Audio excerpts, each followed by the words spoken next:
पूर्णिमा का जो व्रत है भगवान विष्णु का भी है तो शिव का भी है, दोनों स्वीकृत है।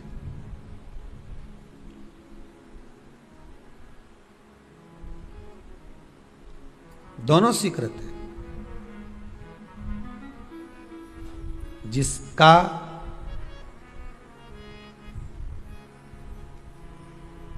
चंद्र आपकी पत्रिका में, आपकी राशि में, आपके स्वरूप में, हर व्यक्ति के संपूर्ण शरीर के अंदर 33 कोटि देवता विराजमान है। अलग अलग इंद्रियों पर अलग अलग देवताओं का निवास है। कभी मौका मिले तो अच्छे से उसको समझना। पूरे शरीर में अलग अलग इंद्रिय पर अलग अलग देवता। जिस व्यक्ति को रात्रि में, जैसे ही रात हो या दिन हो, भोजन करने के 15 मिनट के बाद ही नींद की झपकी आ जाए, समझ लेना चंद्र कमजोर पड़ गया, चंद्र गड़बड़ हो गया। बहुत ध्यान सुनिएगा जरा। पूर्णिमा का व्रत किसके लिए, वो भी ध्यान से दीजिए। शायद आपने कभी सुना ना सुना, पर अच्छे से सुन लोगे ना ये व्रत कथा, बार बार नहीं मिलने वाली। फिर इसके बाद तो तुम भले वो फिर फेसबुक यूट्यूब पर बाद में निकाल के भले सुनते रहना, पर सुन लो पूर्णिमा के व्रत का महत्व पूरा। एक, भोजन के बाद जब नशे जैसा माहौल हो जाए, आपको बिल्कुल कोई छेड़े ही नहीं, सोई नींद आएगा, जब लग जाए कि अब तो 2 क्षण सोना ही पड़ेगा, नेत्र कितना ही जगाओ तो भी नहीं माने, फिर तो बिन पिए नशा हो जाता है, जो बोले भोले गाता। तो ये जब ये चंद्र अपना प्रभाव दिखाता है तो भोजन के बाद आपको डुबा देता है। ठीक है,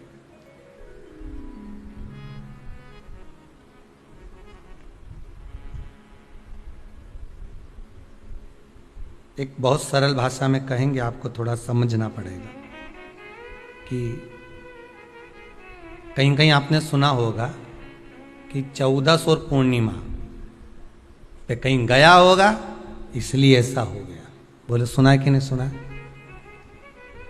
14 पूर्णिमा पे कहीं गया होगा या 14 पूर्णिमा पे कहीं गई होगी तो ऐसा हो गया। क्यों कहते हैं, उसका कारण क्या है? आखिर बात 1400 पूर्णिमा को क्यों लोगों ने बदनाम कर दिया कि 14 पूर्णिमा पे कहीं गई होगी तो बाल खोल के गई होगी, या ऐसा करा होगा तो ऐसा करा होगा तो ऐसा हो गया, या ये चीज़ इसके साथ में ऐसा हो गया, या एक्सीडेंट हो गया, या ये चीज़। कारण क्या होता है? क्यों पूर्णिमा और अमावस्या के समय पर ही ज़्यादा एक्सीडेंट के योग बनते हैं? क्यों पूर्णिमा अमावस्या के अंतर्गत ही ज़्यादा कष्ट के योग बनते हैं, बीमारी को पनपने के? कारण क्या होता है, उसका क्रम क्या है, कारण क्या है? उसका एक कारण है आपके चंद्र की महत्वता घट जाना। जब चंद्र की महत्वता घटती है तब जाकर शरीर में कहीं ना कहीं रोग की मात्रा बढ़ जाती है। रोग अपना प्रभाव चंद्र के कारण दिखाना प्रारंभ, पर मन में बेचैनी नहीं हो, बेचैनी रहे, नींद नहीं आ रही है, कुछ मन में ऐसा लग रहा है कि कुछ होने वाला है, मन में स्थिरता नहीं आ रही, समझ लेना कि चंद्र गड़बड़ हो गया है। अब इस चंद्र को साधना है तो शिव तत्व में जाना पड़ेगा। फिर कुछ मत करिए, पूर्णिमा का व्रत चालू कर दीजिए। क्या करना है? केवल पूर्णिमा का व्रत चालू कर दो। और कितना प्रभाव है पूर्णिमा के व्रत का?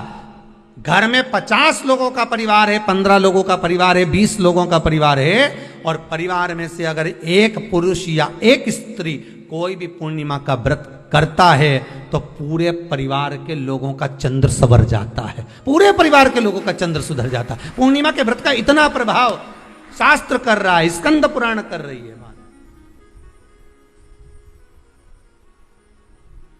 पर व्रत कब से लेना है पूर्णिमा का? चैत्र की पूर्णिमा से। ठीक है, नहीं तो तुमने सोचा इतना महत्व सुना है पूर्णिमा के व्रत का तो मैं तो आज से नहीं खाऊं कछु, आज से ले लो। तो ये हर कोई सब तुम्हारा मर्जी पड़े, तुम तो आधी रात को उठ के भोजन करने लगो, तो ये कहीं वर्णन नहीं है। तुम तो आधी रात के नहा लो, तो ये कोई महत्व है? तो हर चीज़ का एक समय होता है कि इतनी बजे उठना, इतनी बजे मंजन करना, ऐसा करना, भोजन करना, ये समय पर फलाहार करना, ये समय पर ये, तो ये सब चीज़ का एक समय होता है, हर चीज़ का एक समय। अब कथा तुम दिन में सुन लो, शाम के सुन लो, अब आधी रात को तुमको कोई उठा के 1 बजे रात के उठ, भेरू उठ जा, कथा सुन ले, तो भेरू उठेगा? और आधी रात को भेरू उठ भी गया ना तो तुम्हें भेर भी बना देगा। हा? कथा सुनने वाला है।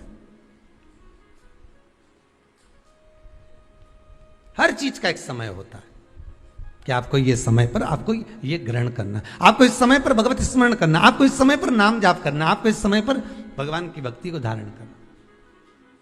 परिवार में अगर किसी ने एक पूर्णिमा का व्रत कर रखा है, एक व्यक्ति ने भी करा है, तो 50 की ग्रह दशा जब उसके स्पर्श में आती है, पूर्णिमा का जो व्रत होता है ना, स्पर्श का सुख दे जाता है। बहुत बहुत ध्यान दीजिएगा।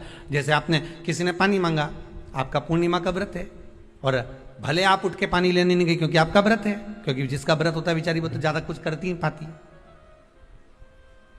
पर किसी ने आपको पानी लाकर तो दिया ना। अब पानी लाकर जिस व्यक्ति ने दिया उसका स्पर्श तो हुआ ना। ये अभी गई थी ना दूसरी लहर कोरोना महामारी, इसको देख लो, इसको टच किया, इससे टच होकर उस पर गया, उससे टच होकर उस पर गया, तो ये कोरोना महामारी। अब जब ये कोरोना महामारी टच करने से फैल सकती है, तो व्रत का पुण्य टच करने से क्यों नहीं बढ़ सकता? विचार करिएगा जरा, उसका भी तो पुण्य। अब आपने किसी को जल दिया, जिसका व्रत था उसको जल दिया। और सरल भाषा में समझ लो, कभी मथुरा वृंदावन गए हो आप लोग?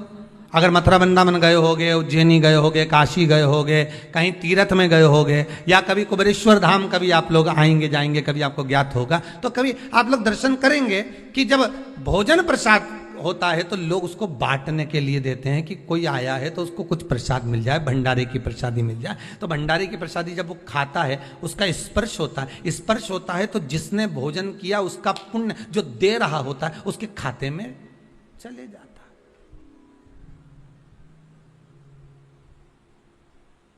उसके खाते में गया वो। पूर्णिमा के व्रत का नियम है, घर में एक सदस्य भी कर रहा है, किसी ने उसको भोजन बनाकर थाली में कुछ प्रसाद फलाहार सामग्री दी, उसका स्पर्श बड़ी बहू को हुआ, बड़ी बहू रसोई घर में गई, उसने बाकी की चीजों को छू लिया, उसको देवरानी ने छू लिया, देवरानी ने कोई बर्तन छुआ, उससे तीसरी देवरानी ने देखा, उसने कोई चीज छू ली, तो वो छूते छूते छूते छूते वो पूर्णिमा का प्रभाव पूरे घर के लोगों को हो जाता है, और उनका चंद्र इतना प्रबल हो जाता है कि अपने आप उनकी बेचैनी, उनकी आलसता समाप्त हो जाती है। नहीं तो एक व्यक्ति के कारण पूरे चंद्र दशा खराब। एक दुखी तो सब दुखी, एक सुखी तो सब सुखी। वो देख ले कि हाँ इसको सुख मिल गया है, अब ठीक है।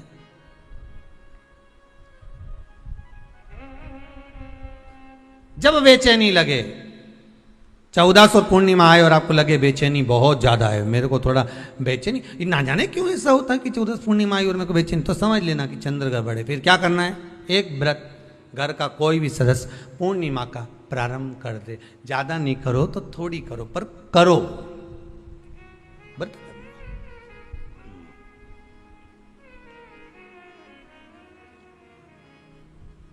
बहुत क्लेश हो रहा हो, बहुत क्लेश हो रहा हो, तो पूर्णिमा के दिन खीर का भोजन प्रत्येक महीने में एक बार ऐसा नियम बना लो, अपने दीवार पे लिख लो कि पूर्णिमा है और पूर्णिमा के दिन घर में खीर बनना ही है।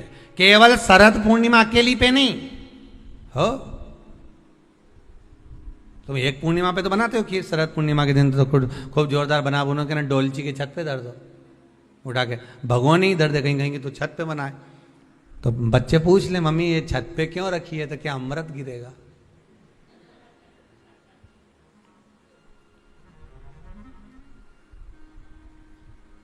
अब बोलो जम के जरा, क्या गिरेगा? अमृत गिरेगा। अच्छा, अब शिव महापुराण की कथा स्कंद पुराण तो कहती है, पूर्णिमा के महत्व को जो दर्शाया जाता है कि शरद पूर्णिमा के दिन चंद्र में से अमृत तत्व गिरता है, गिरता है। पर कब गिरता है? अरे जम के तो बोलो, जब उस खीर का ढक्कन हटा हुआ, केवल खीर का नहीं अपना भी ढक्कन हटा हो, तभी तो अमृत गिरेगा।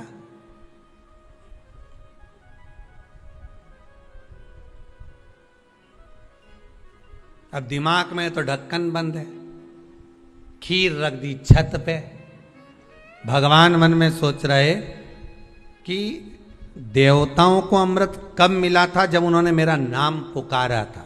केवल खीर बना के नहीं धरी थी कि छत पे खीर धर दो और अमृत आ जाएगा। नहीं नहीं, खीर के पास बैठकर थोड़ी देर बैठकर हरे राम कहो सीताराम कहो, सीताराम कहो राजा राम कहो, कुछ भजन तो गाओ। और तुमने तो नीचे से बना के छोरा के दे दी, धरिया ऊपर छत पे, और छत पे ले जाके खीर धर दी और खीर रखी तो मम्मी ने क्या केवल ढक्कन लगा के रखना, बिल्ली खा जाएगी। तो उसमें ढक्कन केवल खीर में नहीं लगाया, अपनी बुद्धि में भी लगा लिया। अरे स्कंद पुराण की कथा कहती है जब पूर्णिमा के दिन तुम खीर बना रहे हो, अगर शरद पूर्णिमा के दिन खीर बना रहे हो तो प्रयास करना कि थोड़ी देर बैठकर राम नाम, कृष्ण नाम, शिव नाम, भगवान की भक्ति का 2-5 भजन तो हो जाए।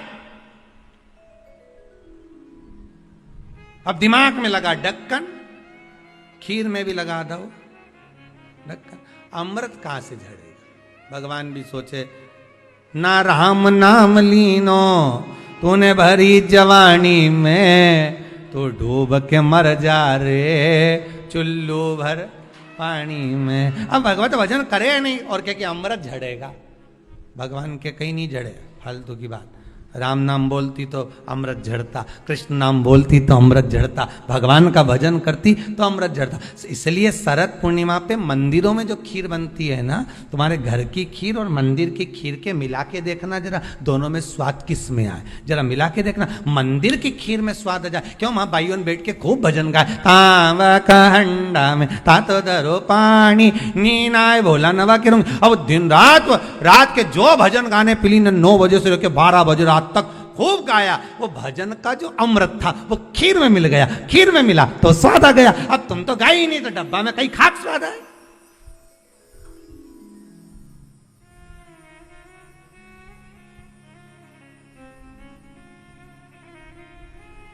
अब रात्रि को छोरा से क्या, जा खीर उठाना नीचे, जो खीर लेके आया ने खा के देखी तो ये खीर तो फटी गई, अब खीर ही फट गई। छोरा से 2 धर के दिया, कर तो ढाक के नहीं आया था? नहीं ढाक के आया। तो इसमें तो मैंने वो चिरौंजी डाली थी, डाक चिरौंजी, पर ये बिजली का कीड़ा उनका, और डाली थी डाक चिरौंजी, आ गए हम। उस समय पे बिजली का कीड़ा बहुत चले, शरद पूर्णिमा के टाइम पे, काला वाला, और एक ही आ जाए नहीं तो पूरा इलायची का स्वाद दे जाए। अब डाली थी डाक चिरौंजी, आ गया वह कीड़ा बिजली का। राम अब छोरा को कूट रही, अब उसको कूटने से क्या हो? ये तो उसी में का हाल नहीं हो गया। एक बच्चा घर आ गया दौड़ के, माता जी ने पूछा क्यों तू वापिस घर क्यों आ गया? स्कूल नहीं जा सकता था? स्कूल में बैठने का कहा था ना तेरे को, क्लास में बैठने का कहा था तेरे को, तो घर में क्या कर रहा है कि नहीं जाना मेरे को स्कूल? तो क्यों नहीं जाना? नहीं जाऊंगा, नहीं जाऊंगा। तो छोरा से तू जाए क्यों नहीं? नहीं जाऊंगा, नहीं बोल, नहीं जाना, नहीं जाना बस। अरे तो हुआ क्या ये तो बता। कि मार साहब है नहीं, हमारा टीचर, हमारा गुरुजी माँ साहब, उनने बोर्ड पे लिखा महाभारत, और हमसे पूछे किसने लिखी, तो हमने कह दिया तुम नहीं लिखी। तो उनने हमको खूब मारा, तो अब स्कूल नहीं जाऊंगा।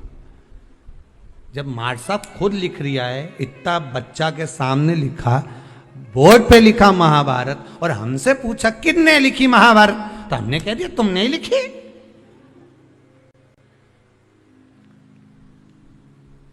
और उनने तो हमको टेबल पे खड़ा करने खूब दोचा, जैसे मंदिर के घंटा हो, खूब बजाया, खूब मारा। इसलिए अब नहीं जाऊंगा स्कूल। इतने में माँ ने हाथ पैर जोड़े, वो महाभारत किसने लिखी थी ये पूछा था, तो हम वही तो बोल रहे हैं माँ साहब ने लिखी थी। हम कौन से अलग बात बोल रहे हैं, हम भी तो बोल रहे हैं कि टीचर ने लिखी, माँ साहब ने लिखी। तू नहीं सुधरेगा कभी जिंदगी में। हम तुमसे इतना सा पूछ रहे हैं, महाभारत किसने लिखी? माँ साहब ने लिखी, टीचर ने लिखी। और देखो मम्मी,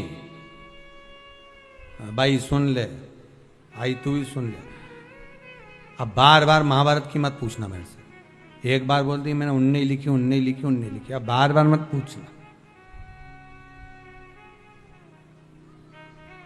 पिताजी आ गए दुकान से, खेत से, क्यों रे छोरा आज तो स्कूल नहीं गया? गया था। तो फिर बस सन ने खूब मारे, तुम भग आया। क्यों भग के आया? ऐसा क्या कर दिया तूने? तो मार साहब खुद लिखे, बोर्ड पे लिख दी महाभारत, और मुझसे पूछ रहे महाभारत किसने लिखी। मैंने भी कह दिया तुमने ही लिखी। तो मार साहब ने खूब मारा, मैं अब नहीं जाऊंगा। तो पिताजी बोले रे मूर्ख, तुझे बता देना तो महाभारत किसने, तो वही तो बताया कि मां साहब ने लिखी। पिताजी भी क्या बोलेगा। हम भी इसी भ्रम में महाराज, हम सोचे कि हम बस खीर में अमृत झड़ेगा। भगवान के जब झड़े जब राम बोले, अमृत जब झड़े जब कृष्ण बोले, अमृत जब झड़े जब भगवान का भजन होवे। केवल खीर बना के डब्बा को छत पे रखने से अमृत नहीं झड़ता। भगवान के भजन के साथ अमृत तत्व की जो प्राप्ति होती है, तो वो आनंद ही दूसरा हो। किसी ने भजन में गाया है, आपने सुना होगा, अमृत है हरि नाम प्रभु का, अमृत है हरि नाम प्रभु का, इसे छोड़ विष पीना क्या, हरि नाम नहीं तो जीना क्या, प्रभु नाम नहीं तो जीना क्या। ये अमृत तत्व भगवान की भक्ति का होना चाहिए। ये अमृत तत्व परमात्मा के भाव का, निर्मलता के भाव का होना चाहिए। तो स्वाद। मेरा निवेदन है, अगर तुम्हारे घर में अशांति ज्यादा होती है, क्लेश बड़ा ज्यादा होता है, आप पूर्णिमा का व्रत करें ना करें, पर पूर्णिमा को खीर प्रसाद घर में अवश्य बना।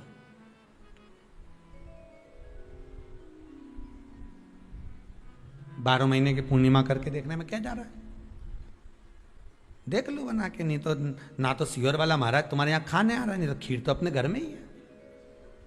कोई महाराज तो नहीं आएगा खाने के लिए कि सियोर वाला महाराज को तुम खीर का डब्बा पहुंचा दो कि हर महीने की पूर्णिमा को तुम्हें ही खाना है, तुम्हें ही बनाना है। इतनी सी बना लो, पर बनाओ, देखो कि घर में शांति होती कि नहीं होती। बनाकर जाने में क्या जा रहा है? नहीं तो खीर तो है ही सरी। अगर शांति नहीं हुई तो खीर तो है, खा ही लेंगे। पर बना के देखने में कुछ जा रहा है क्या? बनाओ।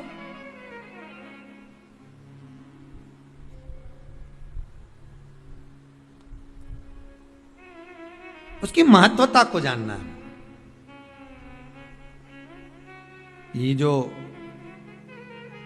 हवन में, यज्ञ में खीर की जो आहुतियां छूटती हैं, ये इसका महत्व तो बहुत है महाराज। आप समझें ना समझें वो आपकी जगह पर आपके यहां जब विद्वान ब्राह्मण, कोई विद्वान ब्राह्मण आपके यहां जब यज्ञ कराने आए, हवन कराने आए, वास्तु पूजन कराने आए, जब माता रानी का हवन, किसी भी रूप का यज्ञ कराने के लिए आए, और वो खीर की आहुतियां जब छुड़वाए, तो आप पूछना कि खीर की आहुति का फल कितना, प्रताप फल कितना। पूरे यज्ञ में वो खीर की आहुतियां लक्ष्मी के लिए जो दी जाती है, वो लक्ष्मी की वृद्धि कर देती।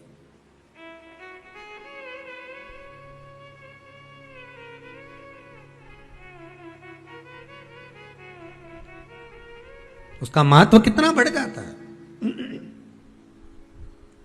उसका महत्व कितना प्रबल हो जाता है। खीर क्या होती है, बनाइए एक बार।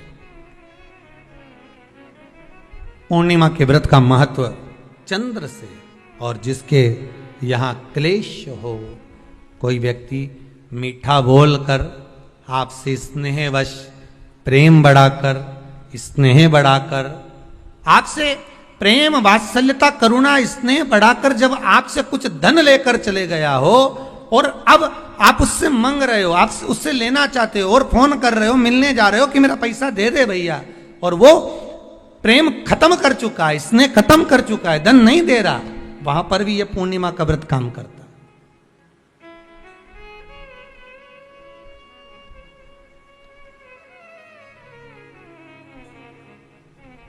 वहां पर भी पूर्णिमा का व्रत काम करता है। कहा व्रत करने वाला व्यक्ति जो पूर्णिमा का व्रत करता है, चावल का, अक्षत का, श्वेत वस्त्र में, सफेद कपड़े में अक्षत रखकर, जो जिससे धन लेना है, प्रेम वश लेकर गया है, स्नेह वश लेकर गया है और नहीं दे रहा है, उसका स्मरण कर कर ब्राह्मण देव को दे देने पर भी महाराज चंद्र की दशा सुधर कर लक्ष्मी का भाव वापिस प्राप्त हो जाता, पुनः वापिस। ग्रहण अगर पड़ता है तो परिवार में, शास्त्रों में ऐसा वर्णन आता है कि गेरू, गेरू मतलब लाल चंदन। कौन सा चंदन, जम के बोलो जरा, लाल चंदन। ये गेरू तो बाद में आप लोगों ने उधर पे लगाना चालू करा, पर नियम ये है कि गर्भ में अगर बच्चा रहता है तो ग्रहण पड़ता है, चंद्र ग्रहण पड़े, सूर्य ग्रहण पड़े, तो जो नारी का गर्भ रहता है, भले वो 3 महीने का हो, 2 महीने का हो, 1 महीने का हो, 8 महीने का हो, 9 महीने का हो, 10 महीने का, नारी का अगर गर्भ है तो बुजुर्ग लोग भी कहते हैं, उनको ये भले नहीं मालूम होगा कि क्यों गेरू लगाते, गेरू नहीं, लाल चंदन की 3 रेखा नारी को अपने पेट पर खींच लेना चाहिए। क्या होता है तो कहा, बच्चा विपरीत पैदा नहीं होता, बच्चा स्वतंत्र स्वस्थ अच्छा पैदा होता है। पूर्णिमा के नारियों को, स्त्रियों को अखंड सौभाग्य के लिए, जो नारी वैधव्य नहीं होना चाहती है, उस नारी को पूर्णिमा के कितने व्रत करना चाहिए। जिस नारी के यहाँ संतान नहीं हो, औलाद नहीं हो, उसको पूर्णिमा के कितने व्रत करना चाहिए। जिस नारी का पुत्र, पति बहुत बीमारी से ग्रसित हो, लग रहा हो कि ये मेरा बेटा बहुत बड़ी बीमारी में घिरा हुआ है, तो नारी को कितने व्रत करना चाहिए। स्वयं भगवान कृष्ण ने माता यशोदा को द्वापर में भी बताया है कि पूर्णिमा के 32 व्रत होते हैं। कितने व्रत होते हैं? 32।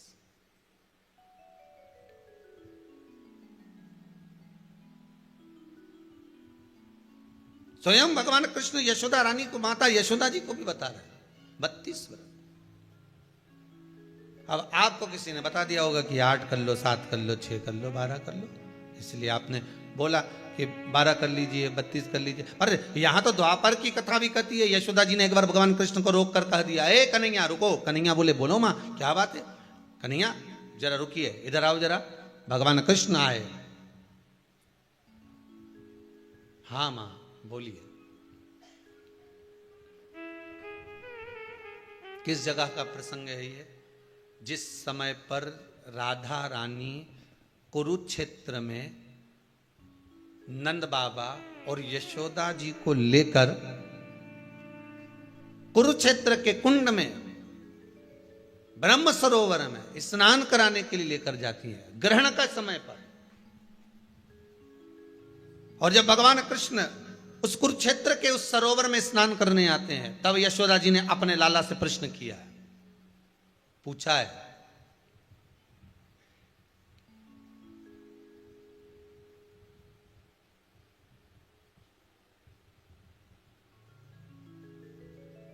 कि नारी वैधव्य होकर ना मरे।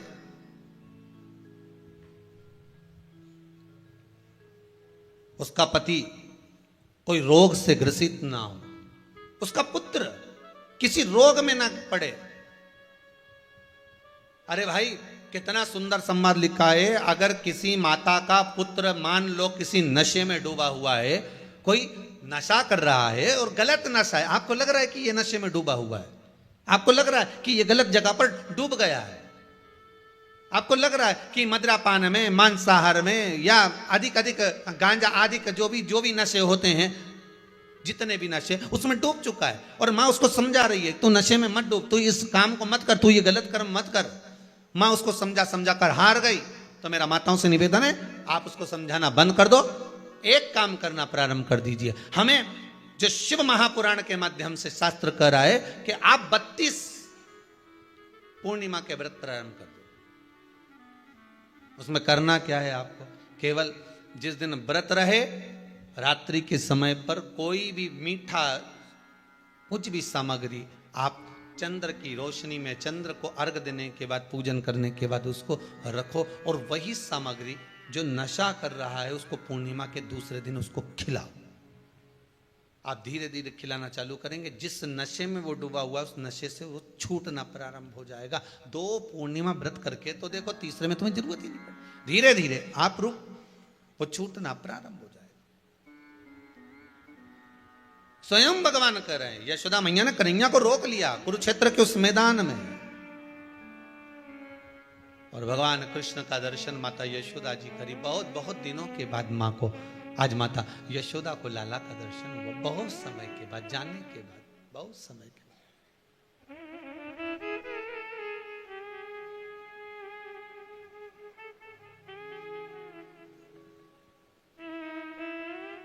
महापुराण की कथा कहती है, महाराज पूर्णिमा का जो चंद्र है वो विशाल का है, और उस चंद्र की पूर्णता में हमारी अभिलाषाएं भी पूर्ण हो। आप आस्था चैनल के माध्यम से जितने लोग कथा सुन रहे हैं, फेसबुक यूट्यूब पर जितने कथा सुन रहे हैं, और कुबेरेश्वर धाम में जितने कथा सुन रहे हैं, आप में से कितने लोग हैं जो पूर्णिमा का व्रत करते हैं? जो माताएं करती हो जरा हाथ उठाइए। पूर्णिमा का व्रत जो करती है, करते हो ना आप लोग? रखिए हाथ। अब पूर्णिमा के व्रत में आपने कई बार किताब पढ़ी होगी पूर्णिमा की, या आपने व्रत किया होगा, या पूर्णिमा का व्रत आप धारण करे होगे, तो उसमें पूजन कौन से भगवान की होती है? पूर्णिमा के व्रत में किस भगवान की पूजन होती है? तो कहा पूर्णिमा के व्रत में केले के खंभ लगाकर पूर्णिमा का जो अध्यापन होता है, पूर्णिमा की जो पूजन होती है, उस पूजन में शंकर और पार्वती की पूजन की जाती है, शिव और नारायण की पूजन करी जाती है, शंकर और पार्वती का स्मरण किया जाता है। किसकी पूजन होती है? शिव पार्वती।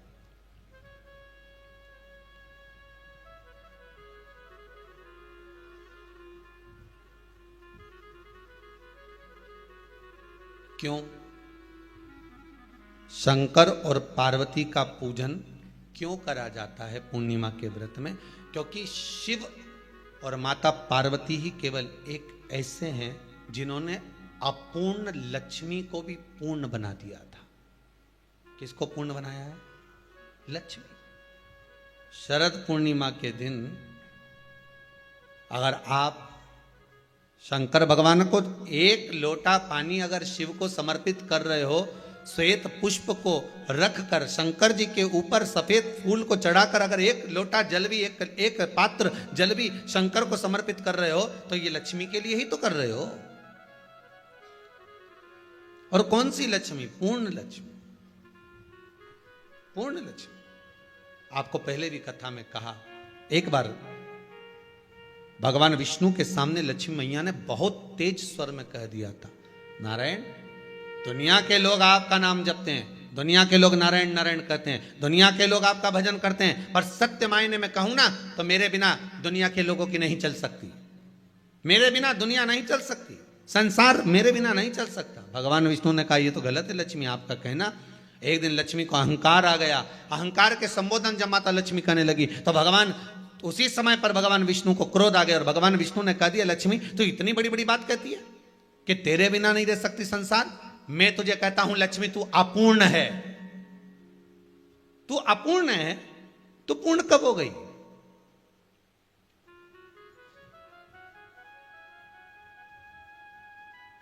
तेरी पूर्णता कहां हो गई? लक्ष्मी की आंख से आंसू बहने लगे। आज आपने मुझे अपूर्ण कहा है, आपको मालूम है आप मुझे अपूर्ण कह रहे हो? आपको ये ज्ञात हो रहा है आप मुझे अपूर्ण कह रहे हो? भगवान कहते हैं हाँ लक्ष्मी, मैंने तुझे अपूर्ण कहा है। अपूर्णता का मतलब आप जानते हो ना? भगवान कहते हैं लक्ष्मी मैं सब जानता हूं। लक्ष्मी रोती हुई माता सरस्वती के पास पहुंच गई। सरस्वती ने पूछा क्या बात है लक्ष्मी, क्यों रो रही हो? लक्ष्मी जी ने कहा क्या बताऊं सखी, मेरे पति ने आज मुझे अपूर्ण कह दिया है। तो क्यों रो रही है तू? अपूर्ण अगर कह दिया, पति ने ही तो कहा है ना, तो क्यों रोना? चल मेरे साथ में। और सरस्वती मैया माता लक्ष्मी को लेकर सीधे पहुंच गई माता पार्वती के यहाँ। माता पार्वती के यहाँ जब पहुंची है, माता पार्वती जी ने लक्ष्मी जी को देखा और सरस्वती को देखा तो पूछा कि बात क्या है, क्या हो गया ऐसा, क्या हुआ, क्या है ऐसा जो तुम दोनों आज मेरे पास में आई? क्या हुआ? पार्वती जी कुछ बोलती, शिव जी का ध्यान माता सरस्वती की ओर और लक्ष्मी की ओर गया और भगवान शंकर जान गए कि आज भगवान नारायण ने लक्ष्मी जी को अपूर्ण कहा है। अब देखें माता पार्वती क्या कर सकती है, इसको पूर्ण बनाने के लिए करेगी क्या? क्या हुआ? माता सरस्वती जी बोली लक्ष्मी को अपूर्ण कह दिया। अपूर्ण कह दिया? हाँ, तो क्या सोचना उसके लिए, इसको मैं अभी पूर्ण बना देती हूं। माता जगत जननी पार्वती ने गोदी में विराजमान गणेश जी को उठाया और उठाकर लक्ष्मी जी की गोद में दे दिया। ले लक्ष्मी, आज से तू पूर्ण हो गई। लक्ष्मी आज से तू पूर्ण है। गोदी में जब तक संतान नहीं है तो नारी को लोग अपूर्ण समझते हैं, पर माता पार्वती जी ने संपूर्ण ब्रह्मांड में एक सिद्धता प्रदान कर दी कि अपने गोदी के लाल को, अपने गोदी के पुत्र को माता ने लक्ष्मी की गोद में देकर लक्ष्मी को पूर्ण बना दिया। श्री शिवाय नमस्तुभ्यम। हर हर महादेव। पूज्य गुरु जी ने इस 3 मार्च पूर्णिमा चंद्र ग्रहण के विशेष उपाय कथा बताए हैं। वीडियो अच्छी लगे तो like share and subscribe, comment में श्री शिवाय नमस्तुभ्यम हर हर महादेव अवश्य लिख देना। जाते जाते चैनल को सब्सक्राइब अवश्य कर देना। जय श्री राम, हर हर महादेव, जय श्री महाकाल।